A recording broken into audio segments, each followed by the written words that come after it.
Welcome to chemistry planet. आज के इस वीडियो लेक्चर में हम डिस्कस करने वाले हैं atomic volume, density and metallic character of transition elements, और उसमें हम देखेंगे कि ट्रेंड्स क्या है। देखो, सबसे पहले हम वॉल्यूम को ही डिस्कस करते हैं, एटॉमिक वॉल्यूम। अगर हम एटम्स को स्फेरिकल मान के चलते हैं तो मैं ये कह सकता हूँ फिर उनका वॉल्यूम जो होगा that will be equal to 4/3 pi R cube. या आर जो है यहाँ पे R, it is atomic radius. तो फिर इस इक्वेशन के हिसाब से मैं बोल सकता हूँ, या हमें ऐसे भी पता है कि volume is directly proportional to atomic radius. जिस एटम का एटॉमिक रेडियस ज्यादा होगा उसका वॉल्यूम भी ज्यादा होगा। तो ट्रांजिशन एलिमेंट्स में ये वॉल्यूम हम देखते हैं कि कैसे बढ़ता है और कैसे घटता है। एटॉमिक वॉल्यूम को समझने के लिए हमें एटॉमिक रेडियस पे नजर डालनी पड़ेगी। और हमने देखा कि ट्रांजिशन सीरीज में, चाहे वो फर्स्ट ट्रांजिशन सीरीज हो, सेकंड हो या थर्ड हो, उनमें क्या होता है, वॉल्यूम पहले एटॉमिक रेडियस पहले डिक्रीज होता है फ्रॉम लेफ्ट टू राइट, उसके बाद में फिर से इंक्रीज होना शुरू हो जाता है। यानी अगर मैं फर्स्ट ट्रांजिशन सीरीज की बात करूंगा, वहां पे स्कैंडियम से निकल की तरफ जब हम जाते हैं तो हमें रेगुलर डिक्रीज वहां पे नजर आती है। उसके बाद में निकल से जिंक की तरफ जब हम जाते हैं तो फिर से वॉल्यूम, या मैं बोलूंगा एटॉमिक रेडियस से इंक्रीज होना शुरू हो जाता है। तो अगर एटॉमिक रेडियस पहले डिक्रीज हो रहा है फिर इंक्रीज हो रहा है, तो मैं फिर ये भी कह सकता हूं कि atomic volume along a period पहले डिक्रीज होगा, उसके बाद में इंक्रीज होना शुरू होगा। यानी फ्रॉम स्कैंडियम टू निकल, यहाँ पे एटॉमिक वॉल्यूम जो है वो पहले डिक्रीज होगा, और निकल से जिंक की तरफ जब हम जाएंगे तो एटॉमिक वॉल्यूम इंक्रीज होना शुरू हो जाएगा, यानी इंक्रीज होगा।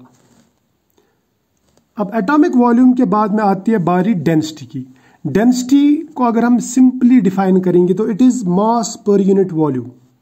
अब एटम्स में मास कहां से आता है? एटम्स में मास आता है प्रोटॉन्स और न्यूट्रॉन्स से। जिस एटम का एटॉमिक नंबर ज्यादा होगा उसके न्यूक्लियॉन ज्यादा होंगे, उसका मास नंबर भी ज्यादा होगा और एटॉमिक मास भी उसका ज्यादा होगा।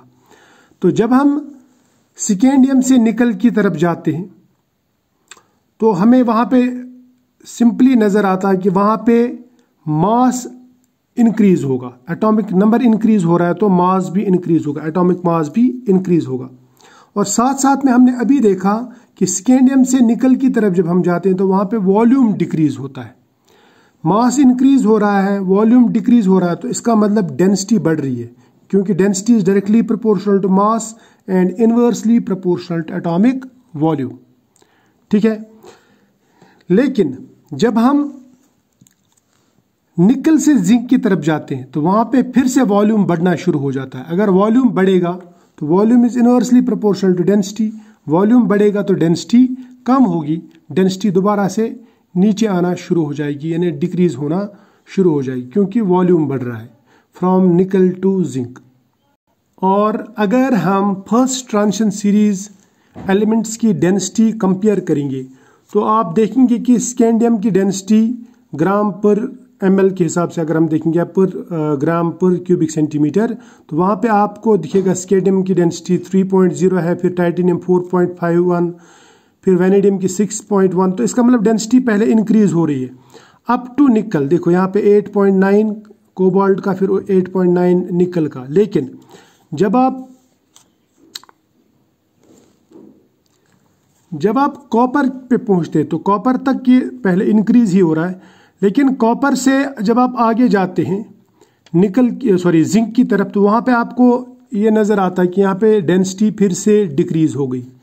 क्यों? क्योंकि यहाँ पे जिंक का जो वॉल्यूम है वो बढ़ जाता है, इसकी वजह से यहाँ पे डेंसिटी डिक्रीज हो जाती है, क्योंकि वॉल्यूम बढ़ जाता है। हालांकि यहाँ पे एटॉमिक मास भी बढ़ जाता है, लेकिन वॉल्यूम कुछ ज्यादा ही बढ़ जाता है।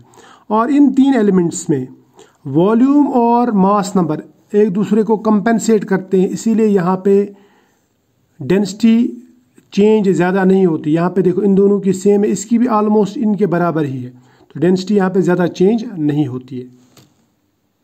तो इससे हम ये कंक्लूजन लगा सकते हैं कि डेंसिटी जो है along a period in transition elements पहले इंक्रीज होती है, उसके बाद में फिर से डिक्रीज होती है, लास्ट पे फिर से डिक्रीज होना शुरू हो जाती है। अब बारी आती है मेटालिक कैरेक्टर की, metallic character of transition elements. जो ट्रांजिशन एलिमेंट्स है वो मेटल्स रहते हैं उनमें मेटेलिक कैरेक्टरिस्टिक्स रहते हैं। मेटेलिक कैरेक्टरिस्टिक्स क्या है? मेटेलिक कैरेक्टरिस्टिक्स है, पहले मेटल सॉलिड होना चाहिए, फिर good conductor of heat and electricity, density अच्छी होनी चाहिए। तो इनमें भी ये चीज़ें हैं। ट्रांजिशन मेटल्स जो हैं these are good conductors of heat and electricity. अगर मैं सिल्वर की बात करूँगा तो बेस्ट कंडक्टर माना जाता है। इसके बाद में कॉपर की बारी आती है। इस तरह से इनमें डेंसिटी भी बहुत ज़्यादा रहती है, ये बहुत डेंस रहते हैं क्योंकि ये क्लोजली पैक्ड रहते हैं, स्मॉल साइज रहता है इनका। इसी तरह से ये हार्ड भी रहते हैं। मैं ट्रांजिशन एलिमेंट्स की बात कर रहा हूँ, ये हार्ड रहते हैं। अब इसमें एक्सेप्शंस हैं, जिंक, कैडमियम और मरकरी, वो हार्ड नहीं रहते, वो सॉफ्ट रहते हैं। लेकिन याद रखना, जिंक, कैडमियम और मरकरी को हम डी ब्लॉक एलिमेंट्स कहते हैं, ट्रांजिशन एलिमेंट्स नहीं कहते। इनको हम कह सकते हैं these are pseudo transition elements, ये बात याद रखना। और एक कैरेक्टरिस्टिक क्या है, मेटल्स लो वोलाटाइल रहते हैं, तो इनकी वोलाटाइलिटी जो है वो बहुत ही कम रहती है। ये ज़्यादा वोलाटाइल नहीं रहते हैं, ये इवापोरेट नहीं होते।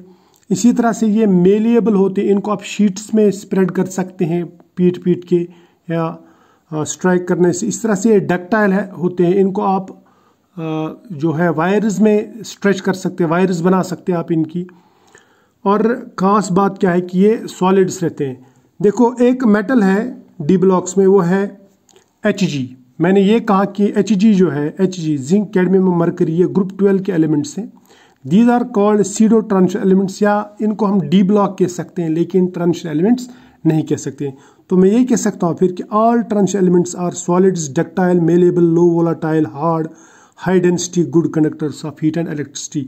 और इसके साथ साथ में ए लस्ट्रस भी रहते हैं, उनमें लस्टर रहता है, चमक रहती है इसमें, इन मेटल्स में। तो यही है इनके मेटेलिक कैरेक्टरिस्टिक्स। तो इससे पता चलता है कि ये अच्छे खासे मेटल्स हैं। अब और एक बात, ये जो मेटल्स है ना, ये हार्ड मेटल्स रहते हैं as compared to S block metals. क्यों हार्ड रहते हैं, इसका रीज़न है। सबसे पहला रीज़न जो है वो है ये है कि इनमें क्लोज पैकिंग रहती है, टिपिकल मेटेलिक पैकिंग जिसे आप कहते हैं। इनमें हेक्सागोनल क्लोज पैकिंग या FCC, face centred close packing, या फिर क्यूबिक क्लोज पैकिंग, या बॉडी सेंटर्ड क्लोज पैकिंग रहती है विद कोऑर्डिनेशन नंबर 12। ऑलमोस्ट सब ट्रांजिशन एलिमेंट्स का, ऑलमोस्ट बोल रहा हूँ मैं, कुछ में तो ऐसा नहीं होता है। तो मैं ऐसा बोल सकता हूँ मैक्सिमम ट्रांजिशन एलिमेंट्स जो है उनमें कोऑर्डिनेशन नंबर 12 रहता है, अच्छी खासी पैकिंग रहती है, क्लोज पैकिंग रहती है। साथ साथ में इनमें स्मॉल साइज रहता है, और इनमें रहते हैं D और S इलेक्ट्रॉन्स, जो क्वांटिटी में ज़्यादा अनपेयर्ड इलेक्ट्रॉन्स रहते हैं इनमें। उन अनपेयर्ड इलेक्ट्रॉन्स को ये शेयर करते हैं, उस शेयरिंग की वजह से इसमें बॉन्डिंग जो है, मेटेलिक बॉन्डिंग, वो बढ़ जाती है।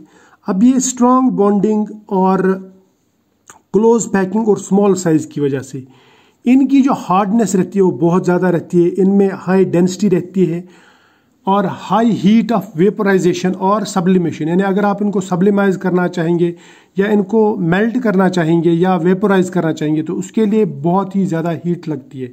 और ये मेटल्स जो रहते हैं ये harder than s block elements, चाहे वो ग्रुप 1, ग्रुप 2 या इस तरह से ग्रुप 12 मेटल्स, यानी ये जिंक, कैडमियम और मरकरी, जिनको हम सीडो ट्रांजिशन एलिमेंट्स कहते हैं, इनके कंपैरिजन में ये जो ट्रांजिशन एलिमेंट्स रहते हैं ये बहुत ही हार्ड और सॉलिड रहते हैं। इनकी heat of vaporisation, heat of sublimation, heat of fusion और डेंसिटी बहुत ही ज़्यादा रहती है। तो आई होप आपको ये जो कॉन्सेप्ट है ये समझ में आए होंगे। तो मिलते हैं नेक्स्ट वीडियो में, तब तक के लिए बाय।